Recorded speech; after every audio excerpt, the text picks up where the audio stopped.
আপনাদেরকে কিছুক্ষণ আগেই জানাচ্ছিলাম যে মাগুরার শিশু আসিয়া ধর্ষণ ও হত্যা মামলায় প্রধান যে আসামি হিটু শেখ তার খালাস দিয়েছেন আদালত। আমরা এ বিষয় নিয়ে আরো জানতে চাই। আমাদের সহকর্মী রমিজ হোসাইন আছেন আমাদের সঙ্গে। খালাস দিয়েছে আপিল বিভাগ। মৃত্যুদণ্ডের রায়ের বিরুদ্ধে আপিল করেছিলেন তিনি। এই খবর জানাতে আমাদের সাথে হাইকোর্ট থেকে যুক্ত আছেন আমাদের সহকর্মী সৈকত সাদিক। কিছুদিন পর আমরা এমন কিছু মানুষকে হারাই, যে সমস্ত মানুষ এখনো পর্যন্ত প্রাপ্তবয়স্ক হয়নি, এমন কিছু শিশু আমরা হারাই। প্রিয় দর্শক, আপনারা জানেন সেই রমজানের ঘটনা, যেখানে হিটু শেখ নামক এক ব্যক্তি সেই 8 বছরের শিশু আসিয়ার সাথে যে ঘটনা ঘটিয়েছে, সেই বিষয়টি নতুন করে বলার কিছু রাখে না, কিন্তু সকলে প্রতিবাদ করেছিলেন। প্রতিবাদের কারণে তাকে সর্বোচ্চ রায় দিয়েছিল আদালত। কিন্তু যখনই প্রতিবাদ বন্ধ হয়ে গিয়েছে, তার সর্বোচ্চ রায় এখনো পর্যন্ত কার্যকর হচ্ছে না। কেন, কি কারণে? প্রিয় দর্শক, এই বিষয়ে গুরুত্বপূর্ণ কিছু তথ্য আমি এই ভিডিওতে আপনাদেরকে দেখাবো। তাই প্রিয় দর্শক, ভিডিওটি খুবই গুরুত্বপূর্ণ হতে চলেছে, তাই ভিডিওটি স্কিপ না করে সম্পূর্ণ ভিডিওটি ধৈর্য সহকারে দেখবেন। প্রিয় দর্শক, মূল আলোচনায় চলে যাব তার আগে আপনাদের কাছে ছোট একটি রিকোয়েস্ট করি, আপনি যদি আমাদের এই চ্যানেলটিতে নতুন হয়ে থাকেন, চ্যানেলটিকে সাবস্ক্রাইব করে পাশে থাকা বেল বাটনটি অন করে দিবেন। চলুন তাহলে মূল আলোচনায় চলে যাই। প্রিয় দর্শক, একের পর এক আমরা এমন ঘটনা দেখিয়ে যাচ্ছি।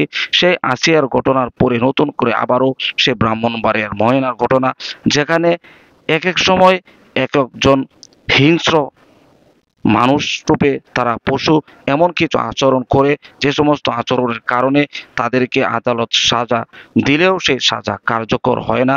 সেই হিটু শেখ নতুন করে আবারও সেই আসিয়ার পরে নতুন করে ময়না।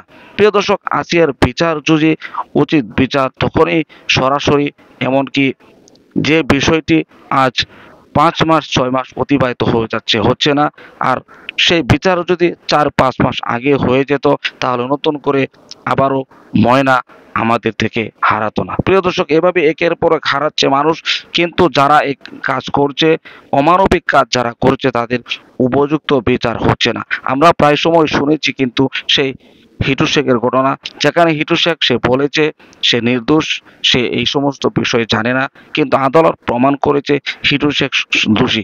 কিন্তু দোষী থাকা সত্ত্বেও কেন হিটু শেখের এই সর্বোচ্চ রায়ের কার্যকর হচ্ছে না? প্রিয় দর্শক, আপনারা দেখেছেন, আপনি যে উদ্দেশ্য করে আপনাদের মাঝে এসেছি এই ভিডিওটি নিয়ে, সেটি হলো যে যেখান থেকে দেখছেন সকলে প্রতিবাদের ঝড় তুলে দিবেন, এমনকি প্রতিবাদ করবেন, যাতে এই হিটু শেখের মতো লোকের সর্বোচ্চ সাজা এমনকি সর্বোচ্চ রায়ের কার্যকর অতি দ্রুত হয়। প্রিয় দর্শক, এ বিষয়ে আপনার কি মতামত?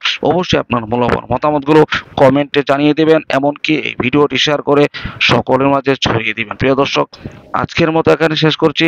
ভালো থাকুন, সুস্থ থাকুন, আবারও দেখা হচ্ছে পরবর্তী ভিডিওতে।